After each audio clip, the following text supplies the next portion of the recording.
श्रावण के पहला दिन एक बेलपत्र शिव को अपनी मनोकामना कर कर रोग धोग बीमारी तकलीफ कष्ट दूर करने के लिए शंकर के शिवलिंग पर अगर बन सके तो मंदिर में, आप लोग तो यहाँ हैं तो देवाधिदेव महादेव कंकर शंकर को चढ़ाओ, और अगर बेलपत्र नहीं हो तो बेलपत्र जो चढ़ी हुई हो उसी को धोकर वापिस चढ़ाओ।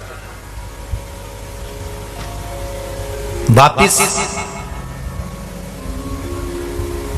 और सावन का महीना है, दिल से बाबा को रिझाओ।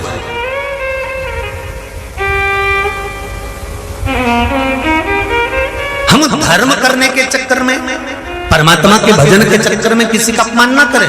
कोई भी एक नियम अवश्य धारण करो पूरे सावन कि मैं शिव जी के मंदिर जाऊंगी या बेलपत्र को जल चढ़ाऊंगी या शंकर जी के मंदिर का दर्शन करूंगी या शिखर का दर्शन करूंगी या शिव जी के मंदिर में एक चावल का दाना या 2 लोटा जल का स्मरण या बाबा देवाधिदेव महादेव का मंत्र स्मरण करूंगी। प्रतिदिन अपने हाथ में 2 लोटा जल भरकर शिव को जल की धार लगाऊंगी। कोई भी एक नियम अपने श्रावण महीने में अवश्य,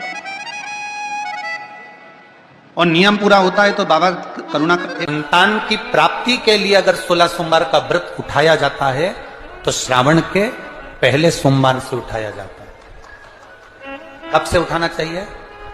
श्रावण का पहला सोमवार। शंकर को श्रावण प्रिय है, एक कारण कहा कि मंथन में जो विष निकला उस विष का पान किया और भगवान देवताओं ने मिलकर भगवान शंकर का जलाभिषेक किया। दूसरा कारण कहा, माता सती ने शंकर को पाने के लिए श्रावण के महीने में ही सबसे ज्यादा साधना करी है। और क्या करा था माता सती ने? एक बालू का, मिट्टी का शिवलिंग बनाती थी, प्रतिदिन शिवलिंग का निर्माण करती थी और शिवलिंग का निर्माण कर कर उसकी पूजन कर कर अर्चना कर कर उसका विसर्जन करती थी सती माता। और माता सती का नियम था भगवान शंकर को पाने के लिए शिवलिंग का। तो हमारे यहाँ शिव महापुराण में लिखा है कि पार्थिव शिवलिंग का निर्माण होना चाहिए, और पार्थिव शिवलिंग का निर्माण करना है तो उसके लिए भी वर्णन करा गया। ब्राह्मण श्वेत मट्टी के शिवलिंग का निर्माण करे, वैश्य पीली मट्टी के शिवलिंग का निर्माण करे, क्षत्रिय लाल मट्टी के शिवलिंग का निर्माण करे और शूद्र काली मट्टी के शिवलिंग का निर्माण करे। कितना बड़ा शिवलिंग बनाना चाहिए? अगर हम पार्थिव शिवलिंग का निर्माण कर रहे हैं या हमारे घर में हम कोई मूर्ति रख रहे हैं या हमारे घर में हम कोई मूर्ति को विराजमान कर रहे हैं तो उस मूर्ति का भाव कितना बड़ा होना चाहिए? तो कहा, जमीन पर अपने हस्त कमल को रखकर अंगूठे को ऊंचा कर कर देख लो, बस इतनी बड़ी मूर्ति घर के अंदर होना चाहिए। चाहे वो लड्डू गोपाल की हो, चाहे वो दुर्गा भवानी की हो, चाहे वो राम जी की हो, शंकर जी की हो, कृष्ण की हो, जिसकी रखना हो, बस इतनी बड़ी मूर्ति घर के अंदर होना चाहिए। क्यों? इससे बड़ी अगर मूर्ति होती है तो जैसे मंदिर में सेवा होती है उतनी सेवा की उसको जरूरत पड़ती है, और अगर इससे छोटी मूर्ति होती है, जितनी छोटी होगी उतनी सेवा कम करना पड़ती है। तो मूर्ति जितनी छोटी होगी उतना सुख प्रदान करेगी, उतना आनंद देगी। पर श्रावण के महीने में यदि आप रोज शिवलिंग नहीं बना सकते तो पूरे महीने में एक बार शंकर का शिवलिंग का, पार्थिव शिवलिंग का निर्माण करना चाहिए, जरूर करना चाहिए। और पार्थिव शिवलिंग का निर्माण कर कर उसकी आराधना, उसकी अर्चना, उसकी पूजन करना चाहिए। नमः शिवाय, ओम नमः शिवाय, ओम नमः शिवाय, नमः शिवाय। पार्थिव शिवलिंग का जब भी निर्माण करें, किसी थाली में या पात्र में, जिसमें भी आप निर्माण कर रहे हैं, उस पार्थिव शिवलिंग को बनाने से पहले उसके अंदर, पात्र के अंदर एक बेलपत्र रखे। बेलपत्र क्या, आपको कथा में कल कहा था, बेलपत्र का वृक्ष माता पार्वती के नयन अश्रु से प्रकट हुआ है और रुद्राक्ष का वृक्ष शंकर भगवान के नयन अश्रु से प्रकट हुआ है। तो बेलपत्र रखकर फिर उसके ऊपर शिवलिंग का निर्माण करें, फिर उसके ऊपर शिवलिंग,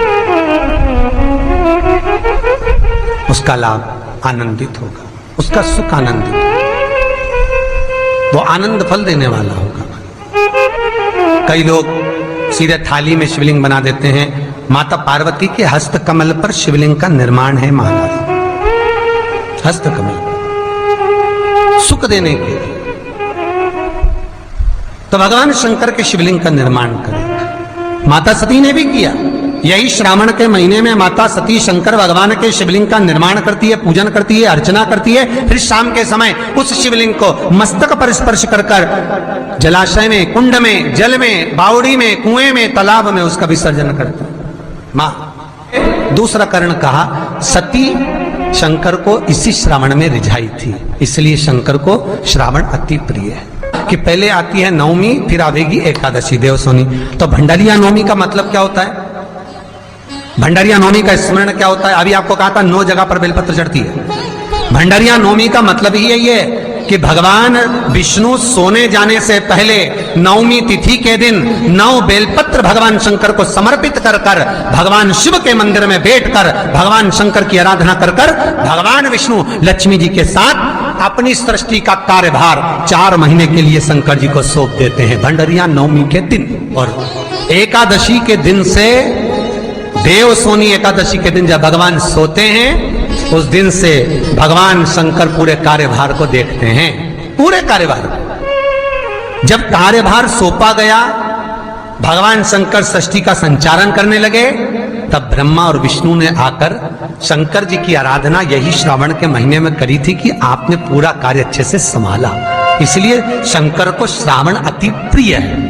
यह तीसरा कारण है शंकर को श्रावण प्रियता का।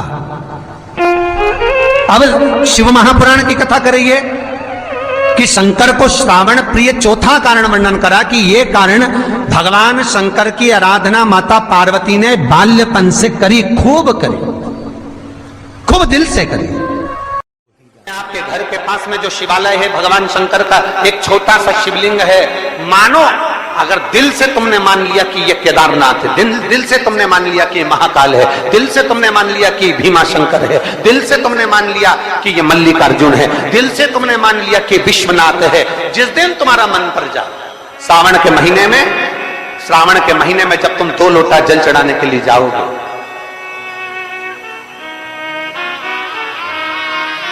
श्रावण के महीने में जब तुम 2 लोटा जल चढ़ाने के लिए जाओगे और 2 लोटा जल तक तुम अपने हाथ में लेकर चढ़ाओगे, जिस दिन तुम्हारा चित्त में मन में आ जाए कि आज मैं विश्वनाथ नहीं गई हूं, मैं सावन के महीने में मैंने विश्वनाथ का दर्शन नहीं करा है, सावन के महीने में मैं काशी नहीं गई, सावन के महीने में मैं गंगा के घाट पर नहीं गई, जिस दिन सावन के महीने में तुम्हारे मन में आ जाए, 2 लोटा जल लिया, शंकर जी को चढ़ाते हुए अपने मन में विचार कर लिया कि मेरे विश्वनाथ, मैं तुम्हारे दरवाजे तो नहीं आ सकी, पर मेरे जल में अगर बल होगा तो इस जल को आप वहां से यहां आकर स्वीकार कर लोगे। वो विश्वनाथ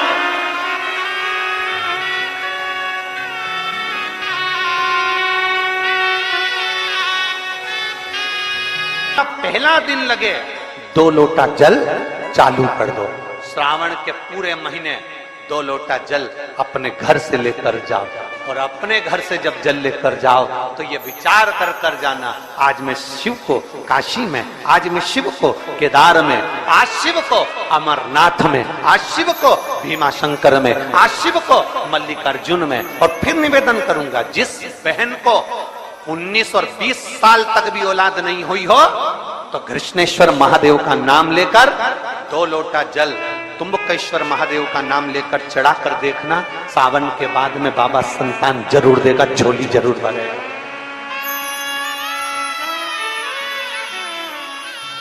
कहीं नहीं जाना, अपने नजदीक में, अपने घर के पास में, अपने मोहल्ले में, अपनी गली में, अपने चौराहे पर, अपने घर के पास में जो शिवालय हो, जो शंकर का मंदिर हो, वहां जाओ, 2 लोटा जल समर्पित करो। और फिर निवेदन करूंगा, जल से ज्यादा जरूरी है मेरे भोलेनाथ जी के मंदिर की सफाई करना।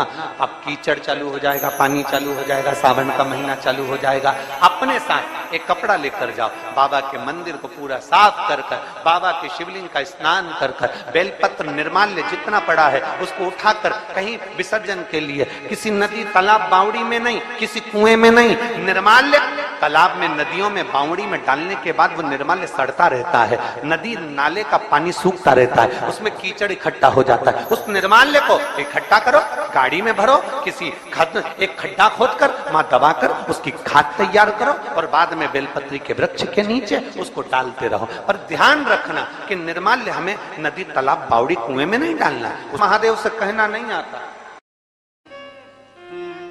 हर ब्राह्मण 107 बेलपत्र शिवलिंग पर, एक बेलपत्र अशोक सुंदरी पर 108। आज दशरथ जी के शरीर में, जो हर ब्राह्मण है, इसके शरीर में आज ताप आ गया, बुखार आ गया। हर ब्राह्मण ने कहा बुखार, ज्वर, अभी मुझे मत आना, मैं मंदिर जा रहा हूं, फिर निकल जाऊं तब आना। कौन होगा जो ज्वर को, बीमारी को, दुख को रोक देगा? हर ब्राह्मण ने शंकर का नाम लेकर दुख को रोक दिया, बुखार को रोक।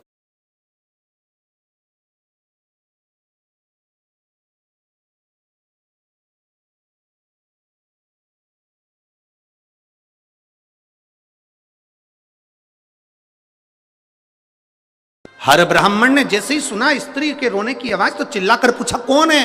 दीवाल के पीछे कौन है? ये दीवाल के पीछे कौन है? कौन? स्त्री रोते रोते बोली, मैं एक प्रेत, एक राक्षस, एक असुर हूं। अपने पति को, माता पिता को, परिवारजन को अपशब्द कहती थी।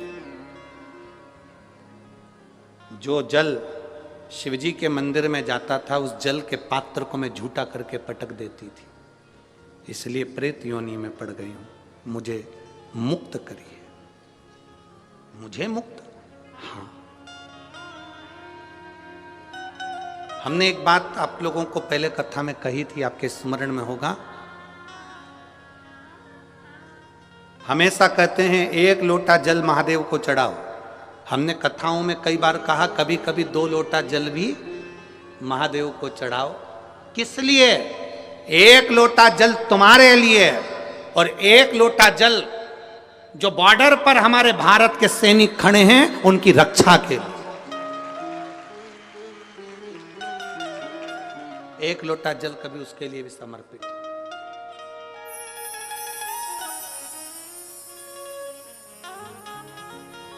पूछा हर ब्राह्मण ने, तुम कौन? मैं प्रेत। मैं प्रेत।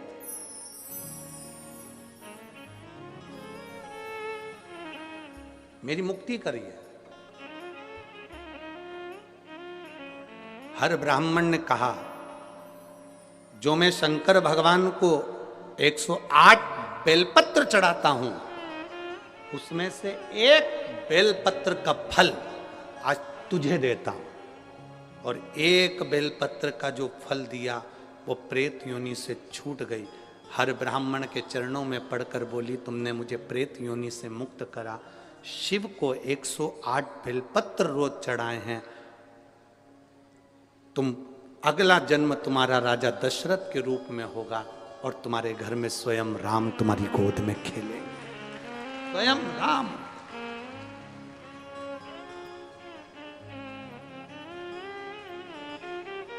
आप में से कितने लोग हैं जब आपके कोई परिचित बीमार होते हैं तो हॉस्पिटल में देखने के लिए जाते हो? जाते हो सब लोग? जम के तो बोलो जरा, जाते हो? आपसे निवेदन है, कोई परिवार में, मोहल्ले में, कॉलोनी में, सोसाइटी में, नगर में, गांव में कोई बीमार पड़ा है, हॉस्पिटल में पड़ा है, उसको देखने जाओ तो 1 किलो सेव फल भले मत ले जाओ, केले, फल, फ्रूट भले लेकर मत जाओ, पर इतना जरूर करो, कोई बीमार पड़ा है तो उसके हॉस्पिटल में जाने से पहले शंकर जी के मंदिर में 1 लोटा जल चढ़ाकर प्रार्थना कर कर जाना, बाबा मैं जिसको देखने जा रही हूं उसको सही कर देना। आप मेरे साथ चलो मेरे शंभु, आपका जल मेरे साथ चले। शिव जी का चढ़ा हुआ जल अपने हाथों में लगाकर एक बार जब मरीज से मिलने के लिए जाओ तो उसको जरूर अपना स्पर्श का भाव देकर कि तू ठीक होगा, चिंता मत करना, मैंने देवाधिदेव महादेव से प्रार्थना करी है, वो तुझे ठीक करेगा ही करेगा, तुझे दुख नहीं दे सकता।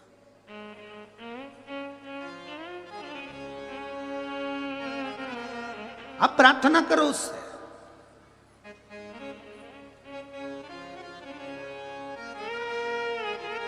आप निवेदन करो उससे, सुनता, सुनेगा। हम जितने नम्र बनेंगे, हम जितने सहज बनेंगे, उतने अच्छा बनना सरल है, पर सरल बनना कठिन है। अच्छा बनना तो सरल है, आप अच्छे बन जाओगे तो लोगों की दृष्टि में आ जाओगे, बहुत अच्छा व्यक्ति है, बहुत अच्छा व्यक्ति है। अच्छे व्यक्ति लोगों की निगाह में रहते हैं। बोलो सही है कि गलत है? अच्छे व्यक्ति लोगों की निगाह में रहते हैं, पर जो बिल्कुल सरल हो जाता है, एकदम सहज हो जाता है, वो निगाहों में नहीं, दिल में रहता है। दिल पे, हृदय में रहता है, मन में रहता है। और मेरे भोले तेरा सहारा है, मेरे भोले तेरा सहारा है, मेरी नैया का तू किनारा, मेरी नैया का तू किनारा। अच्छे व्यक्ति, अच्छा बनना सरल है, पर सरल बनना कठिन है।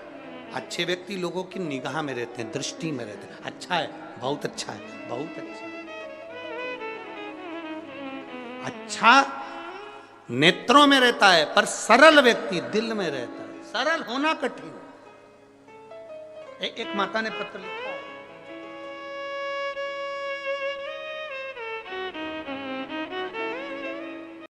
पहले नंबर का पुष्प है पारिजात का पुष्प, दूसरे नंबर का पुष्प है, बोलते जाओ ले ले, कनेर का पुष्प, तीसरे नंबर पर पुष्प है शमी का पुष्प, चौथे नंबर पर पुष्प है मंदार आकड़े का पुष्प, और पांचवें नंबर पर जो पुष्प है वो है धतूरे का पुष्प।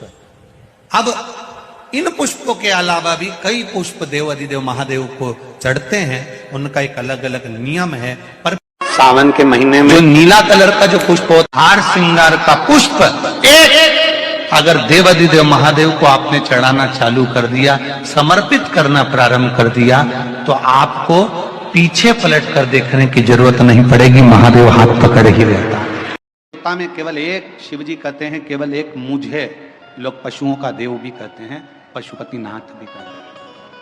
उसका फल मैं तुम्हें बता रहा हूं। पार्वती, शिवरात्रि, प्रदोष, सोमवार, सोमवार की अष्टमी, श्रावण, भादो, कुंवार, कार्तिक, चातुर्मास, ये जितने भी बड़े बड़े व्रत साधन जो आते हैं, इन साधनों में मनुष्य तो व्रत करता ही है, संत साधु सन्यासी तपस्वी तो साधना करते ही हैं, पर साथ में मान लो कोई श्वान है, कुत्ता है, कोई जीव है, कोई जंतु है, और मालूम पड़े कि आज शिवरात्रि का दिन है या प्रदोष का दिन है या सोमवार का दिन है, और वो सुबह से उसको कुछ भी खाने को नहीं मिला, भूखा है, प्यासा है,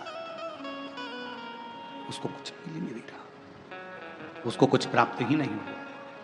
शिव जी कहते हैं, पार्वती मान लो अगर प्रदोष का दिन है और कोई पशु को अगर कुछ मिला नहीं है, अनायास, शिव तो अनायास कृपा करने वाले हैं। शिवरात्रि की कथा यह कहती है कि एक भील हिरण को मारने के लिए पेड़ पर चढ़ गया, बेलपत्र का पेड़ था, नीचे शंकर का शिवलिंग था, छाजल में जल था, रात भर पानी गिरता रहा, बेलपत्री का पेड़ हिलता रहा, उसमें से पत्ते नीचे गिरते रहे, और प्रातः में शिवजी प्रकट होकर उस भील पर करुणा कर देते हैं। ये तो शिव कथा तो अनायास कृपा करने वाली है, अचानक करुणा करने वाली है, अचानक दया करने वाली। कोई पशु है, कोई पक्षी है, कोई जलचर है, कोई थलचर है, कोई वायुचर है, कोई ऐसे जीव हैं जो तिथि पर मान लो भूखे हैं, प्यासे हैं, शिव कहते हैं, पार्वती जितना मनुष्य को व्रत का फल प्राप्त होता है, शिव कहते हैं उससे 4 गुना ज्यादा फल मैं पशुओं और पक्षियों को भी प्रदान कर देता हूं, उससे 4 गुना ज्यादा। था, उसको पशुपति नाथ कहते हैं। चतुर्मास का समय था। एक संत शिव के अड़भंगे भक्त थे, एक पवित्र नदी के तट पर बैठकर भगवान शंकर की साधना तप आराधना शिव जी की करना प्रारंभ कर, पार्थिव शिवलिंग का निर्माण कर लेते, उन्हीं का पूजन करते, उन्हीं की अर्चना करते, उन्हीं की चाकरी करते। नदी के इस ओर संत सब तप साधना भजन पूजन कर रहे हैं, और नदी के उस ओर एक परिवार रहता था जिसमें एक बालक रहता था जिसका नाम था शिवानंद। क्या नाम है बालक का? शिवानंद। और शिवानंद बालक रोज माँ जब कपड़े धोने के लिए आती, वस्त्र धोने के लिए आती, नदी पर कोई स्नान करने के लिए आती, तो शिवानंद बालक सामने घाट पर बैठे हुए संत को तप करते हुए देखता, पार्थिव पूजन करते हुए देखता, तो उसके मन में भाव जागृत हो गया कि एक बार मैं संत का दर्शन कर। और मैंने तेरे ही भरोसे बाबा, तेरे ही भरोसे हवा बिच उड़ती जाएगी। हमारे पीढ़ी में, परिवार में अगर कोई अधोगति में मर गया होता है, कुंवारी अवस्था में चले गया होता है, गर्भ में मर गया होता है, गर्भ के बाहर निकलकर भी अगर कुंवारी अवस्था में चले गया होता है, तो श्रावण महीने की दोनों पंचमी पर परिवार का अगर कोई एक व्यक्ति भी जल चढ़ा देता है शंकर भगवान पर, तो सर्प की योनि में नहीं पड़ता, जीव मुक्त हो जाता, प्रेत योनि में सर्प की योनि से मुक्त हो जाता।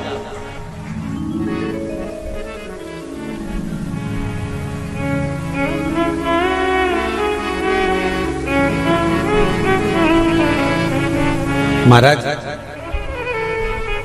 हमारे यहाँ सांपों की पूजन कौन से दिन होती है, कौन सी तिथि में करते हैं? जम के बोलो जरा। नाग पंचमी। नाग पंचमी का मतलब क्या है? सांपों की पूजन करो। नाग पंचमी का मतलब होता है शंकर जी के मंदिर में जाकर एक लोटा जल समर्पित कर दो। उसका कारण क्या है कि हमारे परिवार में, हमारे कुटुंब में कोई कुटुंब में, परिवार में कोई 7 पीढ़ी के अंतर्गत भी अगर कोई जीव तड़प रहा होता है, पड़ा हुआ होता है, उसकी मुक्ति नहीं होती है, तो पंचमी का चढ़ा हुआ जल उस जीव को प्राप्त हो जाता है और वो जीव तर जाता है, उसका फिर जन्म नहीं होता, वो तर। इसको मुक्तता का। शिव मंदिर में जब आप कभी जाएं, शंकर भगवान की, कभी ऐसा मौका लगे कि आपको लगे कि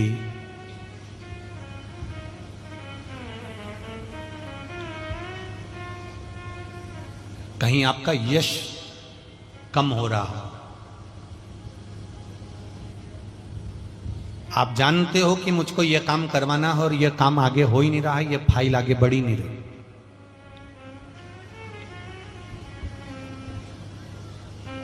आपको लगे ये फाइल आगे नहीं बढ़ रही, शिव जी पे जो जल चढ़ाओ, उस चढ़े हुए जल को जब आप थोड़ा सा लेकर आते हो, आपको बताया था ना कि खाली लोटा नहीं लाना चाहिए, खाली कलश शंकर जी के मंदिर से वापस नहीं लाना। शंकर भगवान को जल चढ़ाया, चढ़ाने के बाद थोड़ा सा जल हाथ में या कटोरी में या कलश में झेल लिया, भले 2 बूंद लाओ पर अपने घर पर लेकर आओ। उस 2 बूंद जल का भी स्पर्श कलश के अंदर हाथ की 3 उंगलियां लगाकर अगर त्रिशूल पर टच कर कर मात्र आपने उस कलश के अंदर लगा दिया और वो जल भी आपने अपने घर पर छोड़ दिया, छीट दिया या उसका आचमन मात्र हो गया, तो व्यक्ति का यश बढ़ना अपने आप प्रारंभ हो जाता है, उसकी यश की प्राप्ति उसको होने लगती है,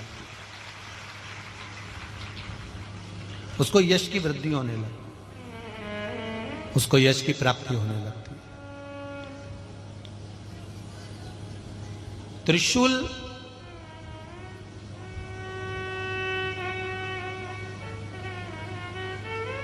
का दान, त्रिशूल का स्पर्श,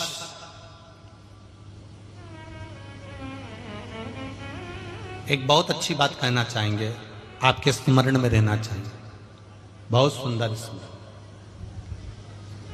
कभी अगर मौका लगे, कभी अगर मौका लगे, और शंकर भगवान का बहुत सुंदर श्रृंगार हो गया, बहुत सुंदर श्रृंगार हो गया, और शिव जी पे माला भी बहुत अच्छी चढ़ी है, बेलपत्र भी अच्छी चढ़ी है, धतूरा भी अच्छा चढ़ा हुआ है, फूल भी अच्छे चढ़े हुए हैं, और आपने देख लिया शिव जी का बहुत अच्छा श्रृंगार हो गया, और तुम्हें कभी मौका लग जाए ऐसा,